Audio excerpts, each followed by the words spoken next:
കേരളത്തിൽ കലിതുള്ളി പെരുമഴക്കാലം. കണ്ണൂരിലെ കനത്ത മഴയിൽ വീട്ടുമുറ്റത്തെ കിണർ ഇടിഞ്ഞു താഴ്ന്നു. മലയോര മേഖലയിൽ കനത്ത നാശം.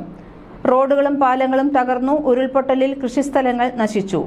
സംസ്ഥാനത്ത് അടുത്ത 3 ദിവസം അതിതീവ്ര മഴയ്ക്ക് സാധ്യത. വടക്കൻ കേരളത്തിലാണ് അതിതീവ്ര മഴ മുന്നറിയിപ്പുള്ളത്. ഉത്തര കേരളത്തിലെ 4 ജില്ലകളിൽ ഇന്ന് റെഡ് അലർട്ട്. കാസർഗോഡ്, കണ്ണൂർ, വയനാട്, കോഴിക്കോട് ജില്ലകളിൽ റെഡ് അലർട്ട് ജാഗ്രതാ നിർദ്ദേശം പുറപ്പെടുവിച്ചു. മലപ്പുറം, പാലക്കാട്, തൃശൂർ, ഇടുക്കി, എറണാകുളം ജില്ലകളിൽ ഓറഞ്ച് അലർട്ട് പുറപ്പെടുവിച്ചു. കോട്ടയം, ആലപ്പുഴ, പത്തനംതിട്ട ജില്ലകളിൽ യെല്ലോ അലർട്ടാണ്. നാളെ കാസർഗോഡ്, കണ്ണൂർ, വയനാട്, കോഴിക്കോട് എന്നിവയ്ക്ക് പുറമെ മലപ്പുറം ജില്ലയിലും റെഡ് അലർട്ട്. പാലക്കാട്, തൃശൂർ, ഇടുക്കി, എറണാകുളം ജില്ലയിൽ ഓറഞ്ച് അലർട്ടും കോട്ടയം, ആലപ്പുഴ, പത്തനംതിട്ട, കൊല്ലം, തിരുവനന്തപുരം ജില്ലകളിൽ യെല്ലോ ജാഗ്രതാ നിർദ്ദേശവും. ഞായറാഴ്ച കാസർഗോഡും കണ്ണൂരും റെഡ് അലർട്ടാണ്.